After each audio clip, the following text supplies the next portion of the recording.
Hello friends, finally it's came. నాకు ఎందుకో ఏడుపు వచ్చేసింది ఈవెంట్స్ వస్తుంటే. రాజమౌళి ఎమోషనల్ అయ్యిండు, మన మహేష్ బాబు గారి వైఫ్ కూడా ఎమోషనల్ అయ్యారు, మహేష్ బాబు అని కూడా కొద్దిగా ఎమోషనల్ అయ్యిండు. ప్రతి ఒక్కరు ఎమోషనల్ అయ్యారు అనమాట మాట్లాడుతూ. ఎందుకంటే ఆయన అనుకున్న రేంజ్లో అయితే ఇవాళ ఈవెంట్ జరగల ఫ్రెండ్స్. అది మట్టికి హానెస్టీగా చెప్పుకోవచ్చు. చాలా ఇదిగా జరిగిందనమాట. డిస్టర్బెన్సెస్ ఎక్కువయ్యాయి. ఫస్ట్ ఏంటంటే ఆయన ఒక రీతిలో అక్కడ ట్రైలర్ని లాంచ్ చేద్దాం, మన మహేష్ బాబు అన్న ఫస్ట్ లుక్ని లాంచ్ చేద్దాం, అది ఏదైతే ఉందో చెప్పేటటువంటిది కాదు. డైరెక్ట్గా ఈ విధంగా వారణాసి అనేటటువంటి టైటిల్ పెడుతున్నా, ఈ విధంగా రుద్రుడు అనేటటువంటి క్యారెక్టర్ ఉంది, ఫస్ట్ లుక్ ఇది అని చెప్పి నోటితో చెప్తే అర్థం కాదు. అది ఈ విధంగా ఎప్పుడంటే కరెక్ట్గా ఎగ్జాక్ట్లీ ఇక్కడ పూర్తి పాయింట్ ఇచ్చిందనమాట.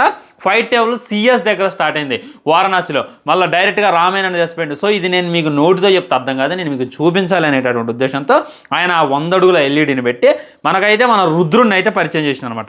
దానివల్ల చాలా టైం తీసుకుంటూ. సో అక్కడ ఏం జరుగుతుందంటే ఒక డ్రోన్ ఎగురుతుంది, డ్రోన్ వచ్చి ఎగురుతుందనమాట. మొత్తం వీడియోని అయితే రికార్డ్ చేసుకుంటుంది. సో వీళ్ళు ఇన్ని సంవత్సరాలుగా పడ్డటువంటి కష్టాన్ని ఆ డ్రోన్ ఒక్క దెబ్బకి స్పాయిల్ చేస్తుందని చెప్పి రాజమౌళి గారు బాగా బాధపడ్డాడు అనమాట. వాళ్ళ వైఫ్ని కూడా తిట్టానంట. వాళ్ళ నాన్నగారు అన్నాడంట, నీ వెనక హనుమంతుడు ఉంటారా అని చెప్పి అన్నాడంట. అసలు నమ్మడంట ఆయన దేవుణ్ణి, ఇదేనా ఉండి నడిపించేది అని చెప్పి వాళ్ళ నాన్నగారితో అన్నాడంట, వాళ్ళ వైఫ్తో కూడా అన్నాడంట. ఈ విధంగా ఆయనకు డైరెక్ట్గా దేవుడి మీద కోపం వచ్చిందంటే ఇక అర్థం చేసుకోండి. ఎందుకంటే మనం అక్కడ బాధపడాల్సింది లేదు, అక్కడ ఆయన క్వశ్చన్ చేయాల్సిన లేదు. చాలా రోజులు ఆయన కష్టపడుతుండే ఇలాంటి ఈవెంట్ చేయాలని, చాలా ఖర్చు పెట్టి చాలా ఇచ్చేస్తుంటే కనీసం సరిగ్గా దాన్ని చూపించేటటువంటి ఇది లేకుండా ఏదో అనుకున్న డ్రోన్ వచ్చాగట్టం. అండ్ కరెంటు సరిగ్గా సరిపోవట్లేదంట. అంత పెద్ద ఈవెంట్ పెట్టిన ఎల్ఈడి నా కొడుకులు కరెంటు సరిగ్గా పెట్టాలన్న కామన్ సెన్స్ లేదా? దీనివల్ల ఆయన బాగా ఎమోషనల్ అయిందనమాట. నాకు కూడా చాలా బాధగా అనిపించింది. ఆయన ఎమోషనల్ అయ్యేసరికి ఇదేనా దేవుడు నా దగ్గర నుండి నడిపించింది, అందుకే నేను దేవుని నమ్మను అని చెప్పి మాట్లాడేసింది అనమాట. ఆయన మీద రేపు విమర్శలు రావచ్చు, వచ్చినా కానీ ఎవరు కూడా సీరియస్గా తీసుకోమాకండి. నేను ఇందాకలే చేశా, మన మహేష్ బాబు అన్న ఫస్ట్ లుక్ వచ్చింది ఫ్రెండ్స్, ఇది ఆ లుక్ అని చెప్పి ఒక వీడియో చేయగానే కింద ఒకటే కామెంట్, ఇది ఫేక్ అంట బ్రో, అది ఫేక్ అంట బ్రో నేను ఏమైనా పిల్ల పుగ్గాను అనుకున్నారు బ్రో, నాకు అర్థం కావట్లా. ఎవడో ఒక ఎల్ఈడి స్క్రీన్లో ప్లే చేస్తుంది డైరెక్ట్గా మీ ముందు అఫీషియల్ అని చెప్పి అంత డేర్గా ఎలా వీడియో చేస్తా? నేను టైం తీసుకున్నా, ఎగ్జాక్ట్లీ ఆ వీడియో రిలీజ్ అయినటువంటి గంట టైం తీసుకొని దాని గురించి రీసెర్చ్ చేసి ఇది ఫేక్ ఆర్ ఇలా అనేటటువంటి ఒక క్లారిటీ వచ్చిన తర్వాతే నేను డైరెక్ట్గా వీడియో వదిలే. కాకపోతే కాపీరైట్ స్ట్రైక్ దెంగుతారు అనేటటువంటి ఉద్దేశంతో తమ్మైలో ఫోటో పెట్టలే, డైరెక్ట్గా ఇలాంటి క్యాప్చర్తో వీడియో వదిలే. దానికి నా కామెంట్లు చేయడం ఫేక్ అంట బ్రో. నేను ఆ మీమర్స్ లాగా, ఆ ఎర్రిపూకల్లాగా ఉత్సాహలేక వీడియో పెట్టే రకం కాదు. నేను రీసెర్చ్ చేస్తాను, ఏది రియల్ ఏది ఫేక్. ఒకప్పుడు రావను కాడంటే నేను కావాలని చెప్పేది ఆ మూవీకి లింక్ ఈ మూవీ లింక్ కింద, కానీ ఇప్పుడు ఇది అఫీషియల్, ఇది వారణాసి, దీన్ని మొత్తం ఆలోచించే నేను పెడతా అనేటటువంటిది మీరు గుర్తుపెట్టుకోండి. ఆల్రెడీ టైటిల్ గురించి చెప్పిన, లుక్ గురించి కూడా చెప్పిన అనమాట. ఇప్పుడు ఇది అఫీషియల్ అయిపోయింది, ఇంకా ఎన్ని వీడియోలు చేసుకోవచ్చు అనేటటువంటిది 100% వస్తాం. నాకే చాలామంది కామెంట్ చేశారు, అది ఫేక్ అంట బ్రో, అది ఫేక్ అంట బ్రో.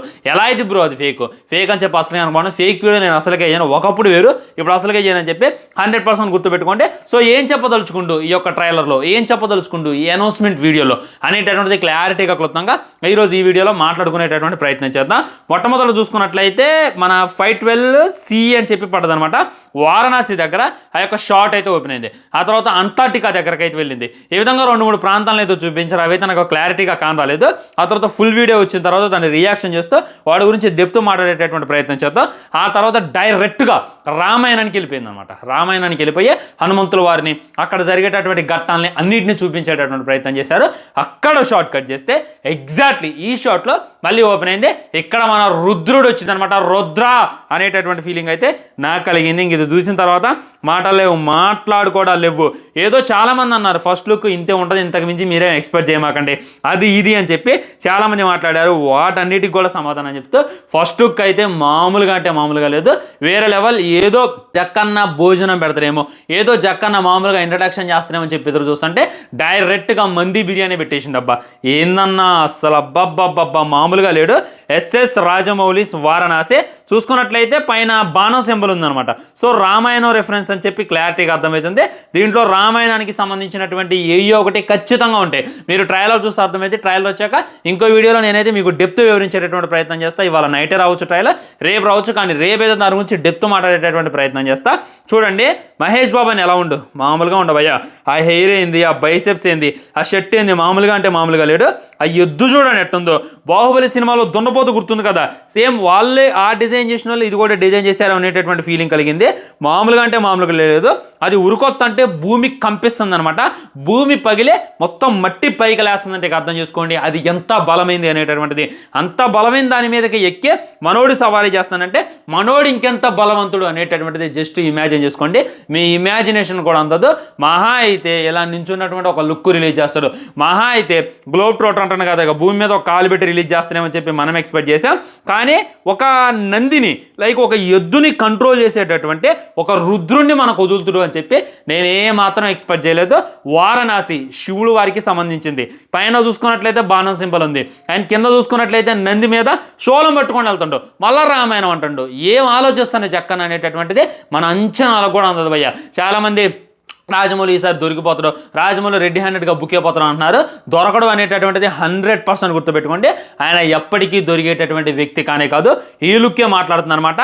పృథ్వీ లుక్ ఒకవైపు, ప్రియాంక చోప్రా లుక్ ఒకవైపు, నాకు తెలిసి ఇప్పటిదాకా వచ్చినటువంటి సంచారి సాంగ్ అంతా ఒకవైపు, ఇది ఒక్క లుక్కే ఒకవైపు అనేటటువంటి ఫీలింగ్ కలుగుతుంది. చూస్తుంటేనే క్లియర్లీ ఎంటికల్ నేసి నిలబడుతున్నాయి. ఆ అరిసేటటువంటిదైనా మెల్లో లాకెట్ అయినా చెయ్యి బట్టే దాన్ని కంట్రోల్ చేసుకొని సోలం తీసుకొని యుద్ధం చేయడానికి పోతానంటే ఒక మంచి మాస్ కాదు, ఇక దానికి మించి అందరికీ కూడా ఒక గ్లోబల్ టైప్లో గ్లోబల్ బిర్యానీ వండించబోతున్నాం అనేటటువంటిది క్లారిటీగా అర్థమవుతుంది. ఇక దాంట్లో మీరు ఏ విధమైనటువంటి ఆలోచన పెట్టుకోమాకండి.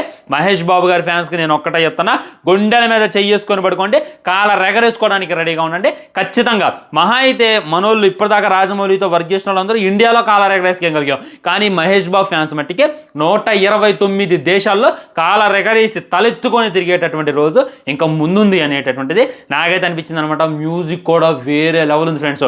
ఆ విజువల్స్ అయినా మన పక్కన గారు ఖచ్చితంగా రామాయణం రిఫరెన్స్తో ఒకటి తీయాలి, రామాయణం గురించి ఆయన ఒక ఇంట్రడక్షన్ ఇవ్వాలని చెప్పి మనం ఎప్పటి నుండో కోరుకుంటూనే ఉన్నాం. ఇందులో హనుమంతుల వారిది కూడా ఒక షార్ట్ పెట్టిండు. ఆ షార్ట్ అప్పుడైతే నాకైతే మైండ్ మింగింది అనేటటువంటిది 100కి 100% వస్తావు. నిజంగా ఒక రామాయణాన్ని, ఒక కైలాసాన్ని, ఒక వారణాసిని, ఒక అంట్లార్టికాని, ఇంకా వేరే వేరే ప్రపంచాన్ని, అంటే నాకు తెలిసి భగవద్గీత, మన మహాభారతం రెఫరెన్స్లు, కురుక్షేత్రం రెఫరెన్స్ కూడా ఈ సినిమాలో మెండుగా ఉండబోతున్నాయి అనేటటువంటిది క్లారిటీగా అర్థమవుతుంది. ఒకవైపు ఏమో రామాయణాన్ని ఇంట్రడక్షన్ ఇస్తాడు, ఇంకోవైపు ఏమో మన హీరో చూసుకున్నట్లయితే సోలం మీద ఎద్దుతో యుద్ధం చేయడానికి వస్తాడు, విలన్ చూసుకున్నట్లయితే వీల్ చైర్ మీద ఉండు, వెనక చూసుకుంటే వాడికి పెద్ద పెద్ద చేతులు ఉన్నాయి అనేటటువంటిది. హీరోయిన్ చూసుకున్నట్లయితే గన్తో ఫైట్ చేస్తుంది. ఆ గన్తో ఫైట్ చేయడం ఏంది, విలన్ని వీల్ చైర్లో కూర్చోబెట్టడం ఏంది, హీరోని ఈ విధంగా ఎద్దు మీద ఎంట్రీ, బుల్ మీద ఎంట్రీ తీసుకురావడం ఏంటి అనేటటువంటిది ఏమాత్రం అంటే ఏమాత్రం కూడా అర్థం కానటువంటి ముచ్చట. ఖచ్చితంగా ఈ షార్ట్ ఏదైతే ఉందో యూనిక్గా ఉంటుంది, ఈ షార్ట్ ఏదైతే ఉందో వేరే లెవెల్ ఉంటుంది అని చెప్పి నేనైతే ఎక్స్పెక్ట్ చేస్తాను. ఎలా అయితే మన ప్రభాస్ ఒక లుక్ను రిలీజ్ చేసింది అనమాట. అప్పట్లో మన బాహుబలి ఎండింగ్లో చూసుకున్నట్లయితే ప్రభాస్ అన్న నడిచొచ్చేటటువంటిది పెట్టిండు. ఆ షార్ట్ ఎంత హైలైట్ అయింది. అదేవిధంగా అదే ఫస్ట్ బాహుబలి 2 లుక్ లాగైతే దాని అయితే రిలీజ్ చేసిండు. ఆ షార్ట్ వేరే లెవెల్ అంటే వేరే లెవెల్ పడుతుంది. అదేవిధంగా ఈ షార్ట్ గురించి కూడా ఖచ్చితంగా డిస్కషన్ జరిగింది. ఇదేదో పవర్ఫుల్ ఫైట్ సీన్ అని చెప్పి అనిపిస్తుంది. వెనక చూసుకున్నట్లయితే వారణాసిలు ఉన్నాయి అనమాట. మొత్తం వేరే లెవెల్ అయినా, షూస్ అయినా అన్న, డ్రెస్ అయినా వేరే లెవెల్ అంటే వేరే లెవెల్. మామూలుగానే యాక్టింగ్ చీల్చి పిప్పి చేసేస్తానన్న, అలాంటిది ఇంక ఇలాంటి రోల్ పడితే వదిలిపెట్టడం అనేటటువంటిది 100కి 100% వస్తాం ఫ్రెండ్స్. సో మీకు ఏ విధంగా అనిపించింది ఈ లుక్ అనేటటువంటిది డెఫినెట్లీ కామెంట్ చేయండి. నేను చెప్తాను కదా 129 దేశాలని మింగబోతున్నాం అనేటటువంటిదే ఖచ్చితంగా గుర్తుపెట్టుకోండి. నాకు తెలిసి ఇప్పటిదాకా ఉన్నటువంటి రికార్డులన్నీ కూడా ఇక ఈ రావు అనేటటువంటిది 100కి 100% వస్తాం అనమాట. ఎంత చెప్తున్నా చెప్పబుద్ధి అవుతుంది, ఎంత చూసినా చూడబుద్ధి అవుతుంది. నిజంగా తింటే గారెలే తినాలి, చూస్తే రాజమౌళి గారి సినిమానే చూడాలి అనేటటువంటిది మళ్ళీ మళ్ళీ ప్రూవ్ చూపిస్తుంది అనమాట. ఆయన బాధ అర్థమైంది, ఆయన ఎమోషన్ అర్థమైంది, ఆయన కష్టం అర్థమైంది. ఓన్లీ ఈ ఫ్రేమ్స్ లైక్ ఇప్పుడు మనం చూసినటువంటి ఈ 33 మినిట్స్ ఈ ట్రైలర్ కోసమే వాళ్ళు 1 year కష్టపడ్డారంటే ఇంకా అర్థం చేసుకోండి ఏ రేంజ్లో దీని అనుక కష్టం ఉందని. ఉంటా ఫ్రెండ్స్, ఛానల్ని సబ్స్క్రైబ్ చేసుకొని వీడియో లైక్ చేయండి. రేపు ఎగ్జాక్ట్లీ ట్రైలర్ వస్తుంది, అది రాకపోయినా కానీ దాంట్లో ఏముంది అనేటటువంటిది మీకు ఫుల్ వీడియో చేసేటటువంటి ప్రయత్నం చేస్తా. బాయ్ బాయ్, నమస్కారం.